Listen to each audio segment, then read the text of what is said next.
Quick shout out to my Patreons who keep this channel going. You can join my Patreon down in the description below. What's guys, welcome back to the channel. Today we're going to be reacting to the 8th episode of the case study of Vanitas. This one's titled Where Death Slumbers. I think that's referring to right where we were at the end of last episode, where we had a very ominous bed, like four-poster bed with black smoke coming all off of it. So I'm guessing Death Slumbers, probably someone's killed in their sleep. It looks like quite a fancy place, so maybe that's the next next actions of Charlatan and what their plan is for the parade and all that. I don't know who this is going to be that's been afflicted, but it says death, but normally it's just cursing them, which I guess is equivalent to death in the current vampire culture, right? Because if you find a cursed vampire, you execute them. Like that's just hard and fast. Are you curse bearer? You must be killed. Unless you're Jean for some reason. Or is she even a curse user? Because curse bearer, sorry, not curse user, that's Jujutsu Kaisen. But Vanitas did question her, and whilst she never really explicitly said, it's kind of implied that that's what she has, but hers seems to be a little different, since she seems to be on a medication that controls those urges. And that's the first Vanitas has heard of a drug that can potentially hold it back. It's the first we've ever heard of a drug that can hold it back. And if that's actually an option, why is it only her that seems to have it? Why is that not offered for other cursed vampires? Why is it just a case of executing on sight, as opposed to trying these medications? It's obviously the medication's not like a cure, it just staves off that hunger. But at the same time, it's like, wouldn't you try and make that a thing? Unless it requires something very specific to make, and is like, there's something about it. Maybe it's because of Jean's links to Luca, and therefore higher up families that allows that? I don't know. Maybe there's something a bit more special about her, or maybe her curse is just different. Maybe she isn't even cursed. Maybe it's just something else that's, like, similar to a curse. I don't know. But there was a lot of conversation about love last time, hence the name Love. Lots of, like, relationship stuff being formed here, and how people see each other. Obviously, Luca loves Jean, that's very obvious. Vanitas loves Jean, although he doesn't really know what's going on. He's just going with the flow and being very impulsive, and I think that very much shows.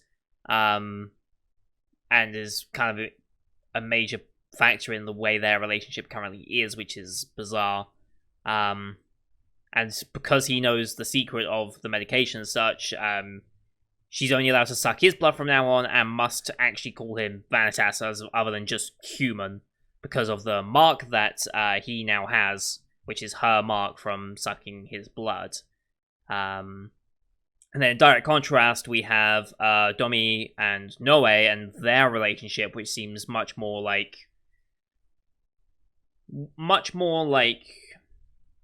literary romance-esque in a way. Domi clearly wants to pursue that with Noe, or at least is conscious of that fact. Noe is kind of still working this out for himself.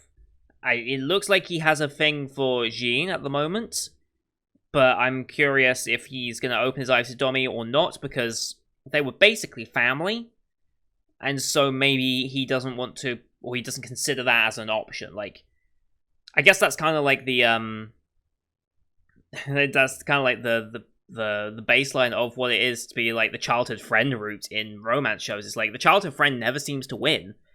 Probably because it's like, you have this childhood friend you've known your entire life. It's like, they're almost family at that point, and you don't even consider the romantic connotations of it, necessarily. Because you're just like, oh, she's my best friend, or he's my best friend. It's like, you don't really think of them in that way, because you're just that close to them that the romance option doesn't even spring in your mind. You're just like, oh, they're my best friend. Why would I even think about them like that?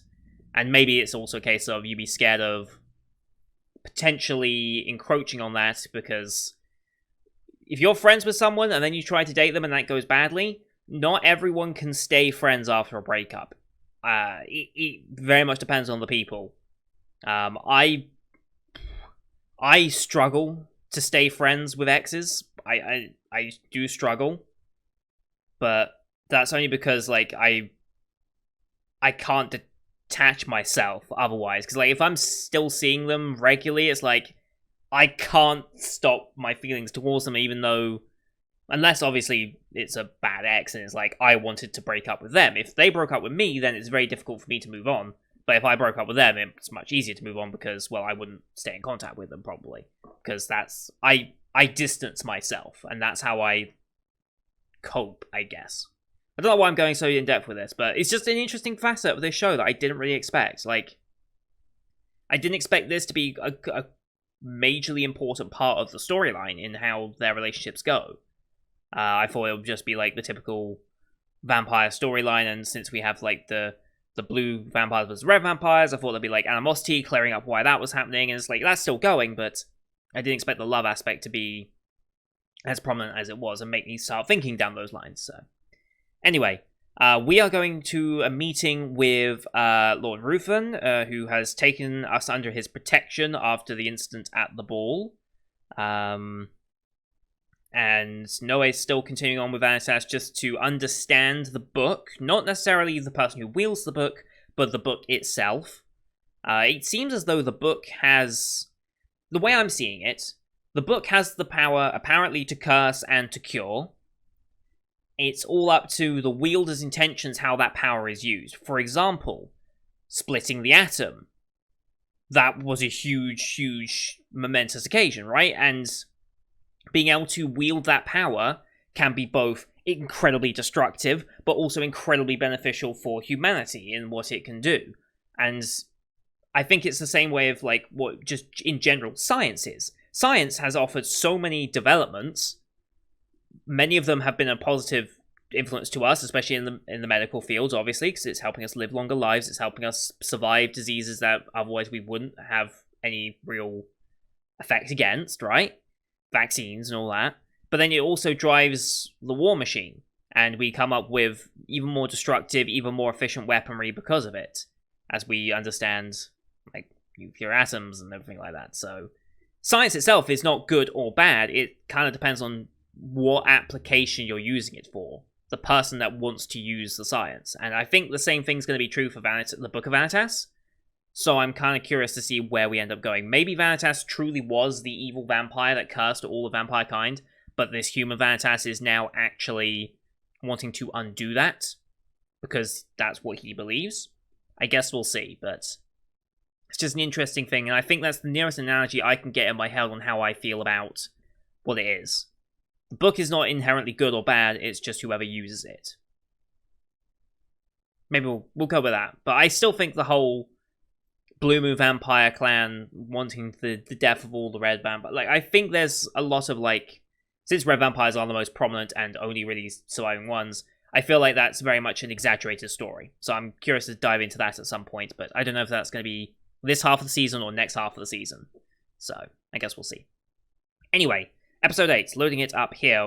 We are doing, hopefully, if I manage my time correctly, we are hopefully doing a triple episode today. We're at the minimum double, hopefully the triple, so we're fully caught up. So we'll be going straight, if there are bad cliffhangers in this episode, we'll be going straight into them. So that's not too bad.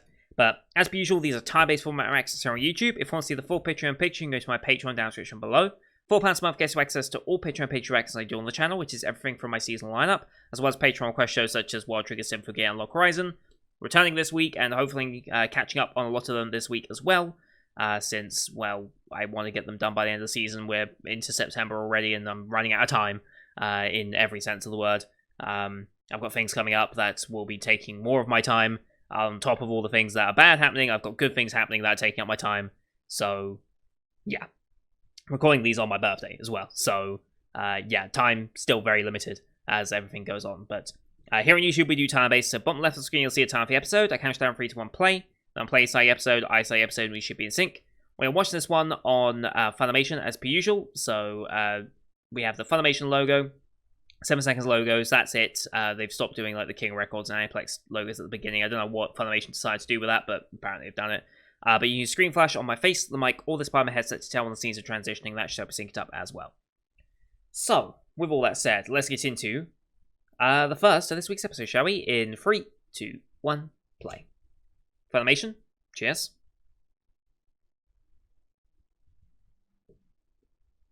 Here we go. Oh? Carbunculus, okay. The Queen, huh?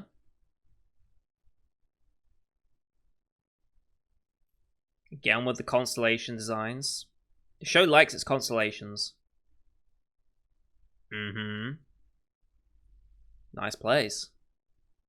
Where's that machine on the left?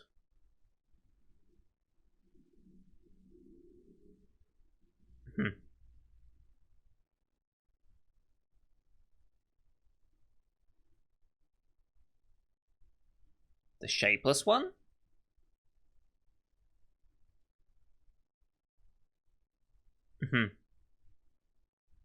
Is that just another name for teacher?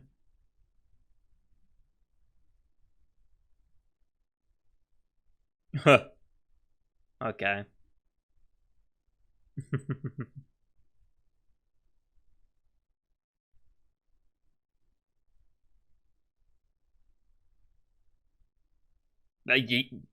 Me and Noah are the same person. Difference engine, okay. Got a lamp, yeah.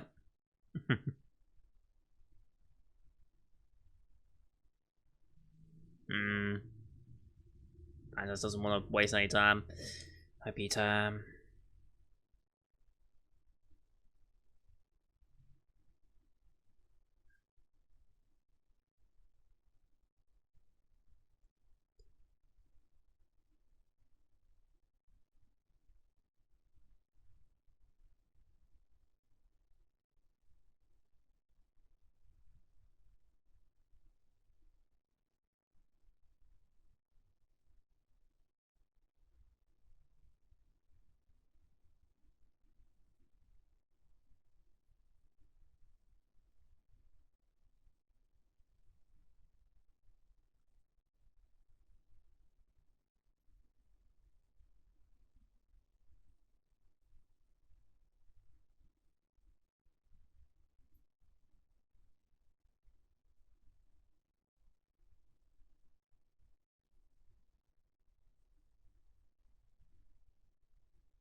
Was Hat always on the cat in that shot of the OP? I think I've only just noticed that.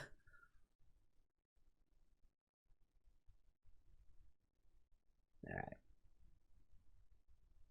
Here we go. Okay.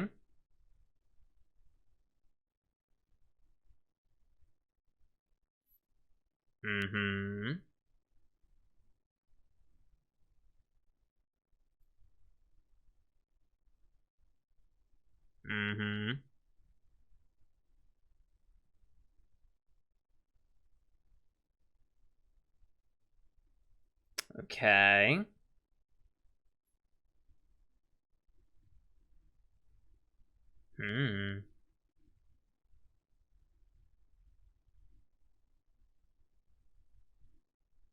Right.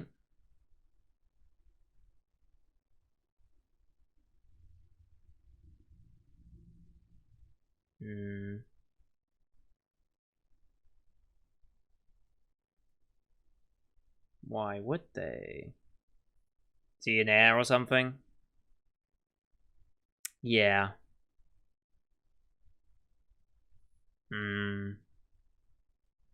He's only young as well. Grand Duke, all of them, okay.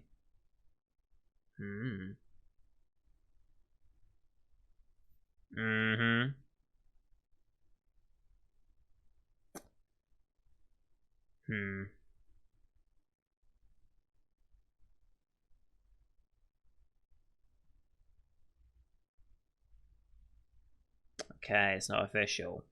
But they knew anyway.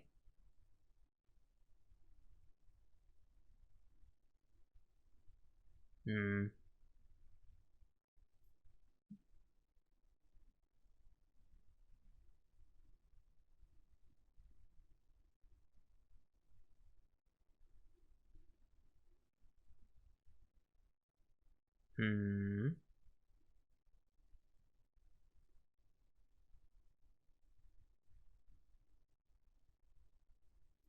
Let's forget that, huh? Let's forget that, huh?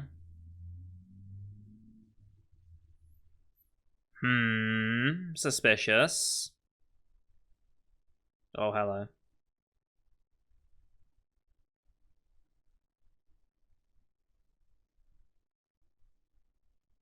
What?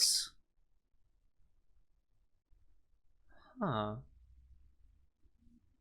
Why would you not want to free him of the curse?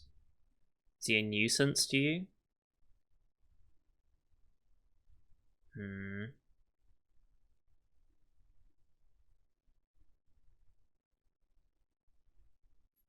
Mm-hmm.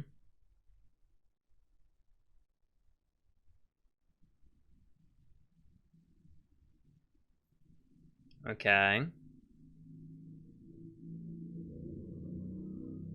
Alright.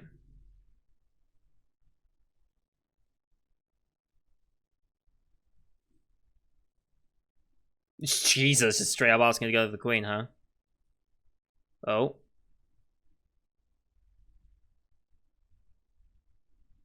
Hmm.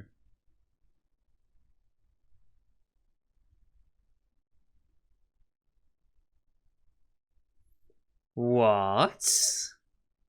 Whoa.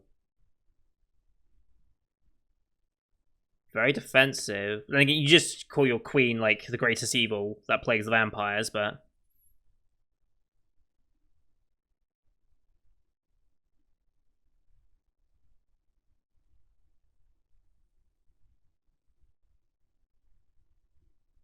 queen has not been seen in public for a while. Luca knows something.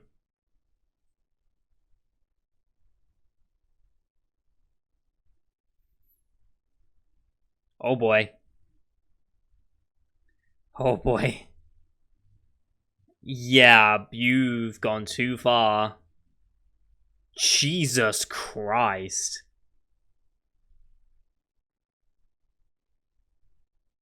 Holy shit.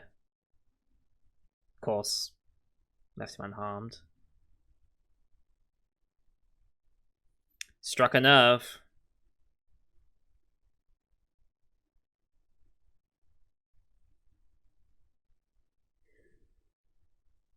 So much for our protection, huh? But they basically confirmed that something's up then. Like, they didn't say it, but they basically just told you, yeah, there's something very wrong here.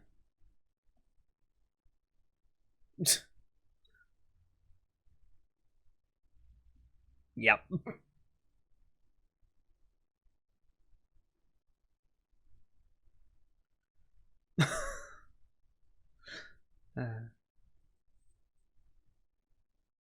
Mm-hmm. Oh, that's the bedpost. So is this the queen?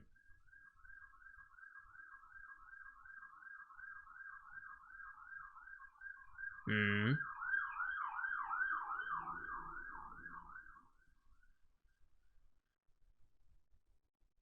He didn't. Huh? Hmm. Yep. Yep. Oh boy. Yep, she's cursed. I'm get Now I know why Jin has access to the medicine. That's why she has access to the medicine, because she's connected to Luca, and the queen needs it to stop her from going berserk. Hmm. Wait, what?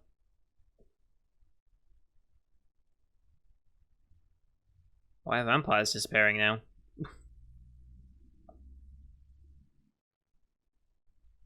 Dante, okay. Oof.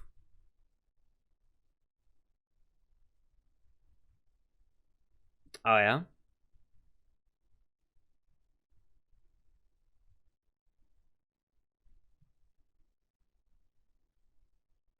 Mm-hmm.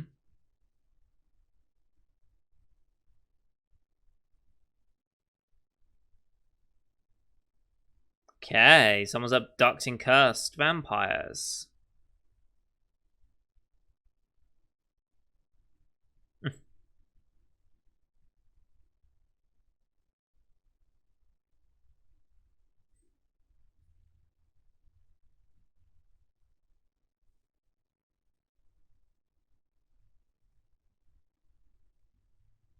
Okay. Okay. Ah, you're half and half. Okay. Got it. Dampier.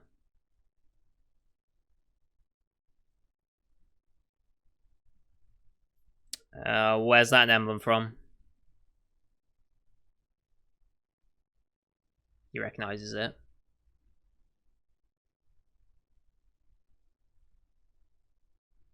Hmm. Oh, wow, is it the chasseurs? Okay. The church. It's always the church. Mm-hmm.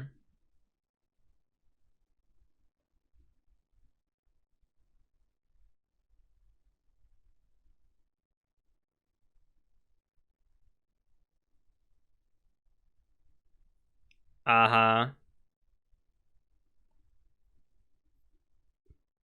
Sure, we're doing it to save him. Hmm. We're only halfway through the episode, Jesus.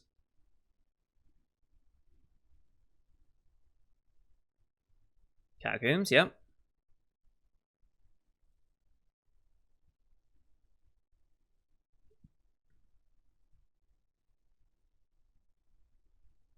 Empire of the Dead.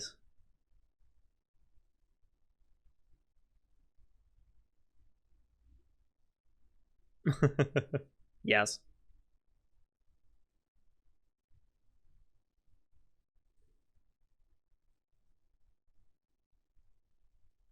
Mm-hmm. September, was that 1850?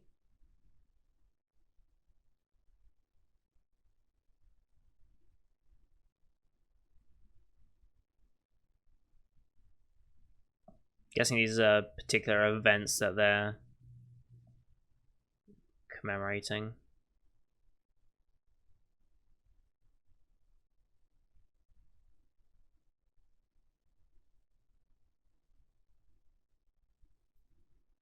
Hmm.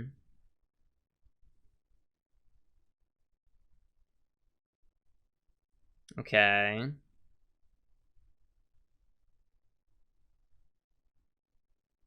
Right.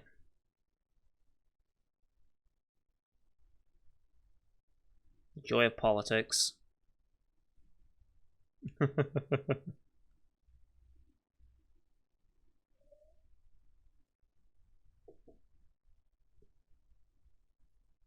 Yeah. Don't just do it.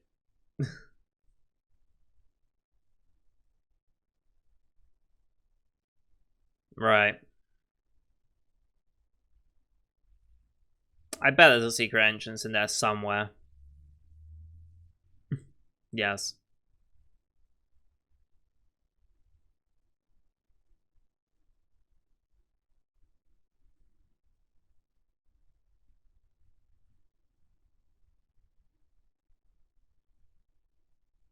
Hmm.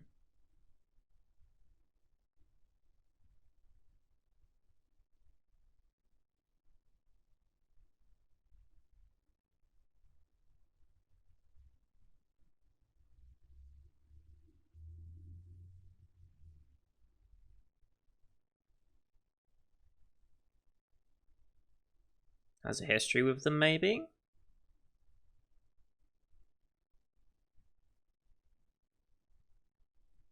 Because he was very shocked when he found out that emblem.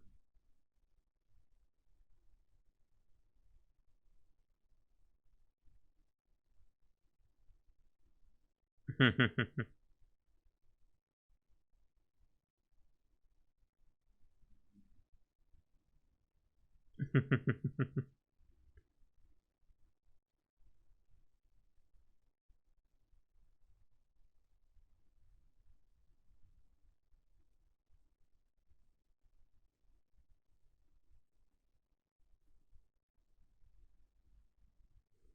we go. Well done, Noah.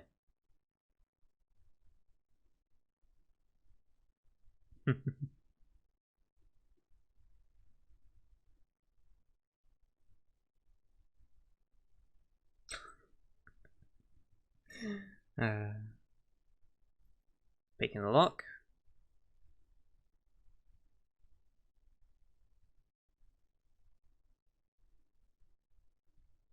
We now have our disguises.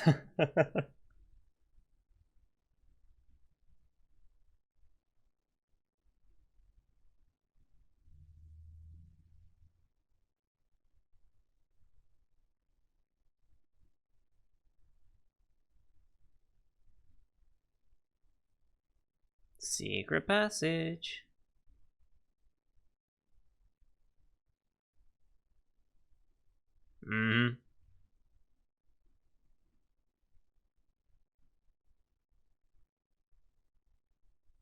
And pitch black.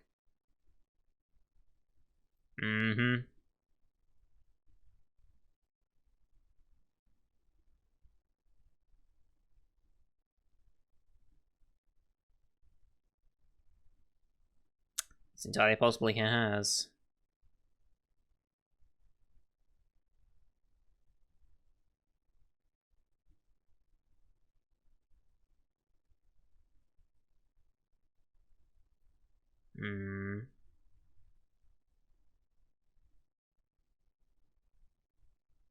Okay. Showing off for the water drop.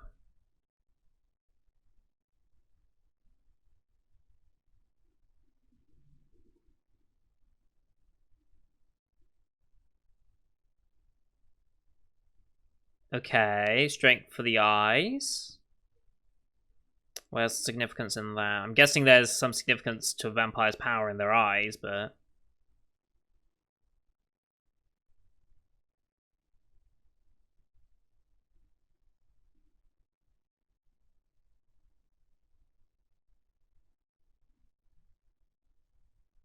Ah.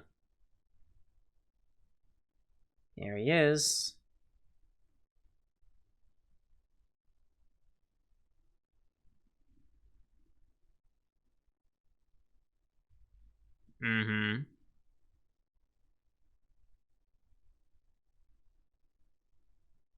Okay.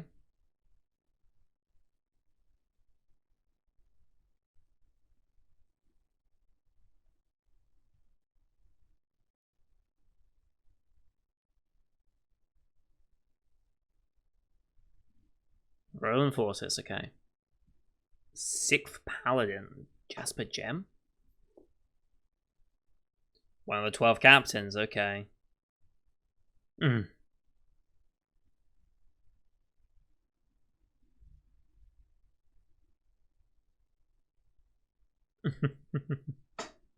He's oblivious to the fact there's a vampire here, or he's just playing.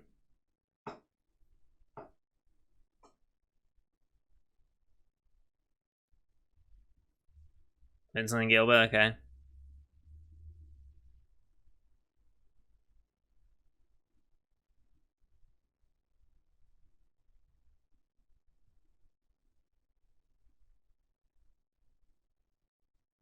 Wait, what? Wait, what?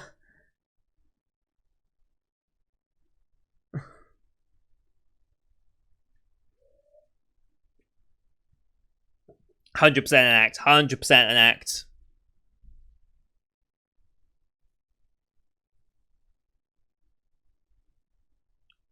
You followed them here and planned to meet them here, probably.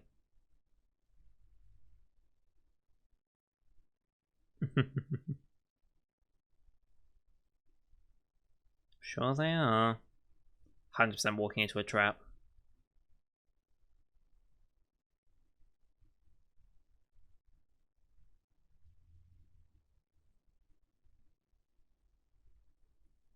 I mean, slitting his throat and leaving his head on a spike would probably silence him. Maybe.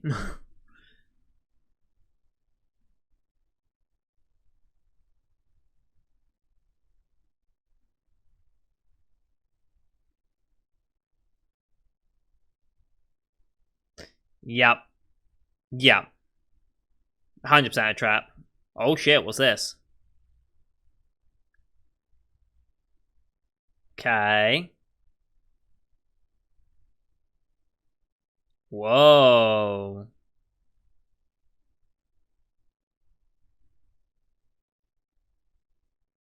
Interesting.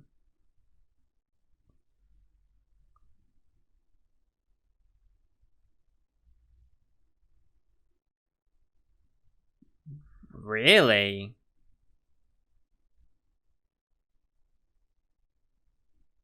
Wow.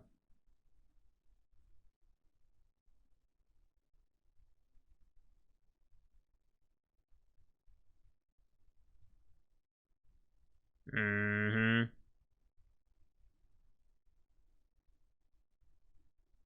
We didn't.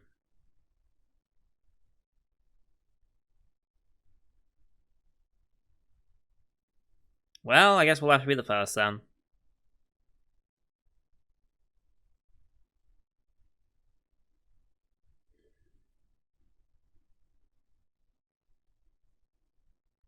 What did he... Lord's Eternal Blade. Cliffhanger? Cliffhanger. Motherfucker. Interestingly, only mentions red eyes. No mention of blue-eyed vampires. Specifically said red. That might have just been a translation thing to make it sound cool. Or there might be genuine a case of, what about the blue-eyed vampires? Or are they just kind of assumed to not exist anymore? Because, like, or maybe they just never became a problem in the first place, so they just know vampire is red eye. What about a blue-eyed vampire? How would they react in that instance? There's little things to think about.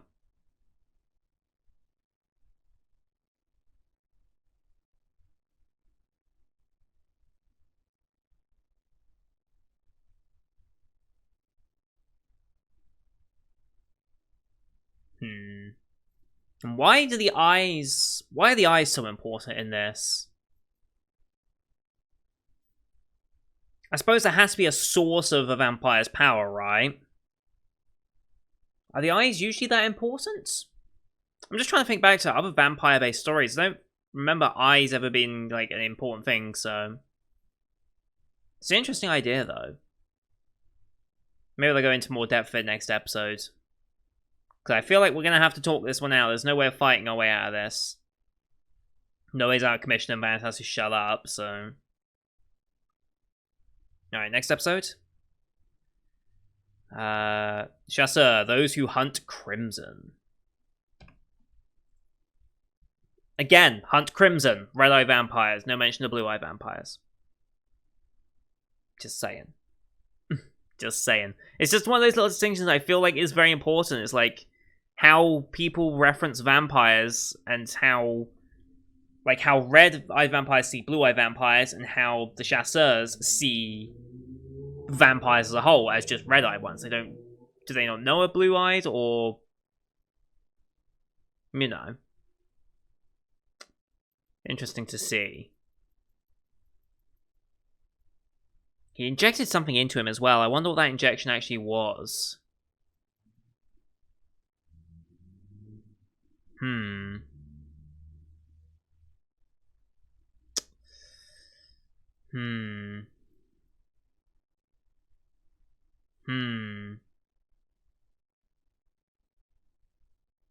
Interesting. Yeah, I'd like to go into more detail on the eyes, hopefully next episode, because I wonder why that worked, how that grenade worked, what this serum is that he's injecting, and things like that, because it's just kind of interesting to start a theory craft on things like that, so I find that stuff very, very interesting.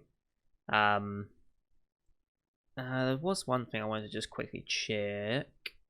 Where is he? Where is my boy Roland? Is he not listed here? There he is. Yeah, okay. So yeah, it was 100% an axe and a trap. I think we all kind of saw that one coming. Played by Kengo Kawanishi. Where have we heard you before? Gen from Dr. Stone, that makes a lot of sense. He's in Jobless Reincarnation, so I'm assuming we'll hear more of him soon. Is Lei from ReZero. So again, another major role that we'll probably hear more of in the future. Again, we'll hear Gen from Dr. Stone. Was in Bloom Into You. Was Kelbert from Slime, so that one's already gone, unfortunately. Was also in Heal That's really interesting. I think the Gen aspect of his character can kind of come through a little bit. I'll listen more to his voice next episode and see how much of it comes through, but I feel like the Gen aspect to his character can definitely shine through there. But yeah. But yeah, Dante and all of them are Dampiers. I don't think I've ever heard the phrase Dampier.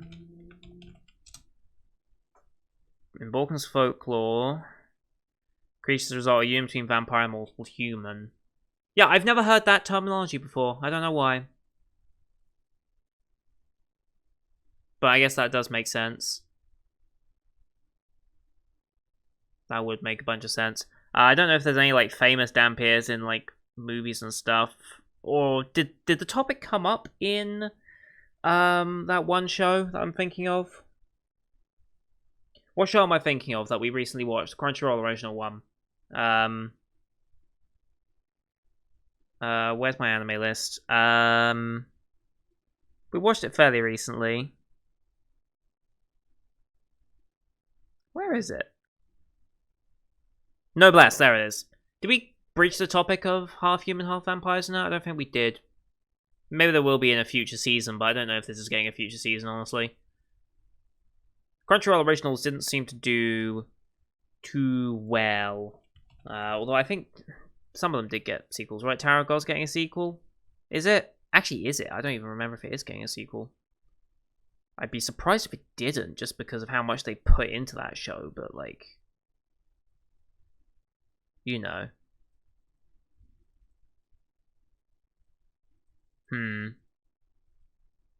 Guess we'll see in the future. I hope they'd announce something for maybe their next year lineup from Crunchyroll. We'll see. Well, I don't know how much Crunchyroll's going to be doing now they've been bought by Funimation and everything that's going on with that, so... I guess we'll see what happens to the Crunchyroll's, like, animation, like, originals department of it. But yeah. Super interested to see where we go with this.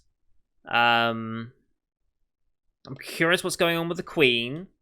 Whether the Queen actually is the one creating cursed vampires, or if it's just the Queen herself is a cursed vampire and has progressed quite far.